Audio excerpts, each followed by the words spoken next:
Dalam episode ke-12 kali ini, kita melihat Jisoo sangat galau karena penolakan cintanya. Saat minum di kedai Danbam, Yoonhee datang ke sana. Yoonhee mencoba menenangkan Jisoo, dan hal yang paling penting, apakah Jisoo akan menyerah dengan perasaannya. Kemudian diperlihatkan, Jisoo dan Geunso bertemu dengan Daehee lagi. Daehee kembali tidak terima kedainya juara 2. Di sini Geunso mencoba untuk meminta otoritas full untuk mengerjakan program kedai perlombaan itu, dan Daehee menyetujuinya. Lalu di sini kedai Danbam sangat banyak sekali pengunjung, bahkan mereka kehabisan soju. Dan ternyata kemarin Jisoo meminta izin untuk cuti sebentar. Jisoo ingin berlibur. Ternyata Jisoo benar-benar galau. Lalu diperlihatkan di jangka, Daehee dapat telepon dari seseorang. Ternyata Genwon yang menelpon. Genwon bersedih karena ayahnya sendiri memperlakukan Genwon seperti ini demi jangga. Lalu datanglah Geunso ke sana. Geunso memberikan beberapa tahap yang akan Saeroy tuju. Kemudian di sini di kantor baru milik Saeroy, mereka sedang bersiap untuk presentasi calon investor baru yang akan datang. Dan ternyata kantor mereka sudah berantakan dan investor utama mereka menarik uangnya begitu saja. Dan Jisoo juga dapat kabar itu. Sebenarnya Jim Holding yang berinvestasi 5 miliar kemarin menarik investasinya, dan secara otomatis investor lainnya juga menarik uang mereka.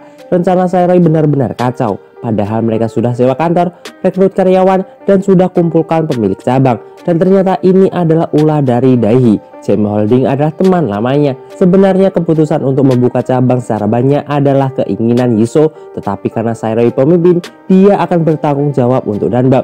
Jisoo sangat bingung karena rencananya saat ini gagal total. Ini adalah murni kesalahan yang Jisoo pilih dan diikuti Saeroy. Lalu di sini Suah dengan membawa bunga mendatangi kantor Saeroy, dan suasana di sana sangat kacau karena para masyarakat biasa yang berinvestasi di Danbam sangat marah. Mereka mengira dengan perginya investor utama, uang mereka akan hilang juga. Saeroy sangat bingung. Dan ketika dia melihat barang yang dibawa Suah, dia baru tersadar ini adalah ulah dari Daehee. Rencana ini sudah Daehee persiapkan dari dulu. Daehee berpikir jika Saeroy makin keras berusaha, maka juga dia akan jatuh dan hancur. Dan inilah yang dinamakan kekuatan dari seorang penguasa. Daehee menyadari dia adalah orang tua yang kadang jadi licik. Dan dapat disimpulkan kenapa Daehee ingin sekali menghancurkan Saeroy hingga banyak sekali menggunakan cara yang sangat buruk. Karena memang Saeroy adalah orang yang kuat dan hebat. Lalu di sini Saeroy mengambil keputusan dan bersuara, dia akan tetap bertanggung jawab dengan uang mereka. Saeroy yakin jika mereka pasti bisa melewati ini dan akan dapat suntikan dana. Lalu Saeroy pergi dan tidak menyapa Suah. Ketika di jalan, Suah mengejar Saeroy dan menyuruh Saeroy untuk berhenti saja, lalu hidup normal seperti layaknya manusia biasa dan tanpa ada musuh di depannya. Suah memintanya untuk berhenti balas dendam dan hidup bersama dengan Suah. Lalu di saat yang bersamaan Jisoo menelpon dan meminta maaf karena ini adalah ulahnya. Saeroy bilang hal seperti ini tidak akan menghancurkan dirinya. Ini bukanlah masalah yang benar-benar besar baginya.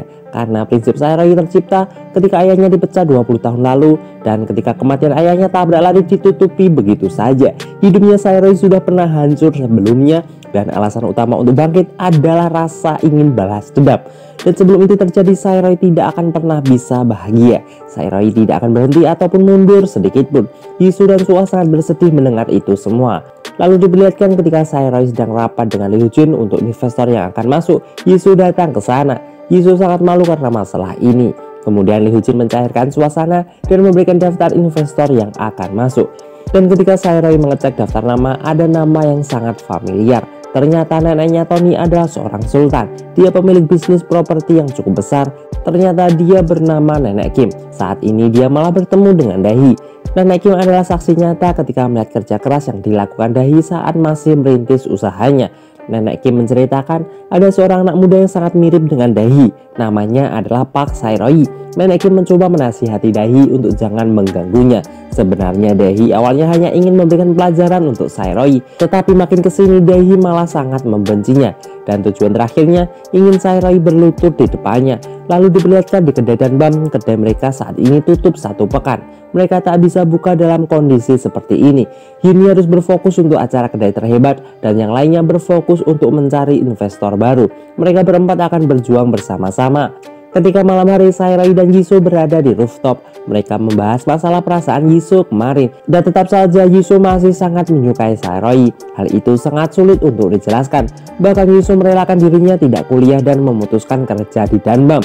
Walaupun perasaan Jisoo tak terbalaskan, itu bukan merupakan masalah bagi Jisoo. Saeroyi tak bisa membayangkan kedai Danbam tanpa adanya Jisoo. Lalu di lain hari, Saeroyi masih sibuk bersama dengan Lee Hoo-jin. Tiba-tiba Saeroyi dapat telepon dari Jisoo untuk segera menuju ke kedai Danbam. Ternyata di sana ada nenek Kim yang diantar oleh Mingjun, dan datanglah Saeroyi ke sana. Ini adalah rencana Jisoo untuk dapat uang investasi dari nenek Kim. Tetapi Saeroyi yang sangat memegang prinsipnya tidak mau jika bersepakat hanya karena cucunya, yaitu Tony. Secara jelas Saeroyi bilang, "Nenek Kim, kau tidak perlu berinvestasi di sini." Kemudian nenek Kim memberitahu dia tidak masalah dan tidak ingin rugi. Baginya Saeroyi tidak punya uang dan tidak punya kemampuan, hanya mimpinya saja yang besar. Lalu nenek Kim pergi dari sana. Saeroyi sangat kebingungan. Lalu di sini diperlihatkan Gyeongso melakukan rencananya. Dia akan membongkar identitas Yuni yang seorang transgender. Lalu di sini Saeroyi berada di jangga dan Su'a baru saja keluar dari sana. Su'a ingin menghindar darinya, tetapi Saeroyi mendatanginya. Su'a sebenarnya kesal karena Saeroyi kemarin telah mencapakannya. Kemudian mereka makan bersama. Su'a mengerti Saeroyi akan terus balas dendam dibandingkan hidup dengan dirinya.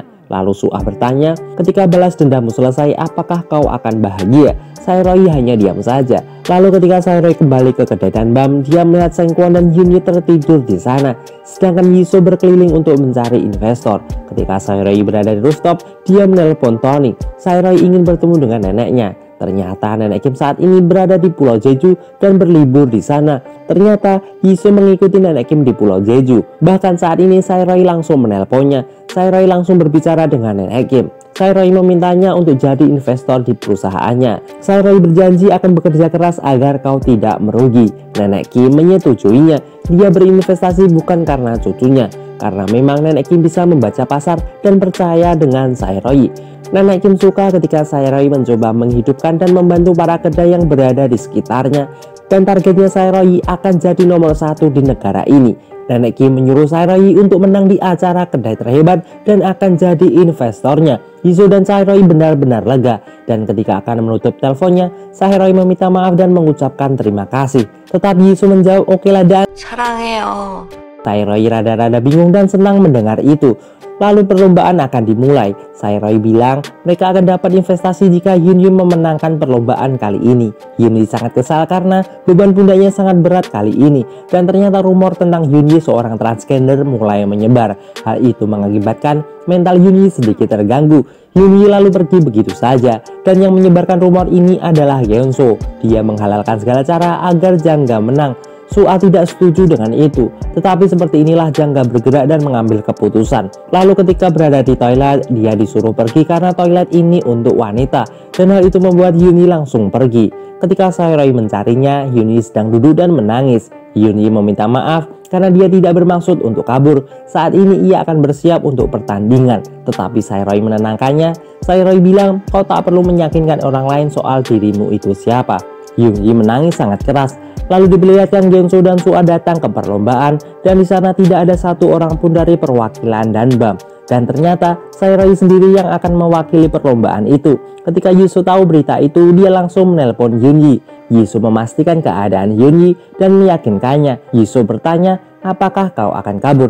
Dan ternyata Yunyi datang ke sana dengan percaya diri dan akan mengikuti perlombaan. Anjing. Apakah yang akan terjadi jika mental seseorang diserang oleh temannya sendiri? Dan di samping itu, Yuni bilang kepada semua orang bahwa dirinya adalah seorang transgender. Apakah kebencian akan terus mengalir dan harus dibalaskan? Oke, gimana kelanjutannya? Jadi tunggu video selanjutnya. Terus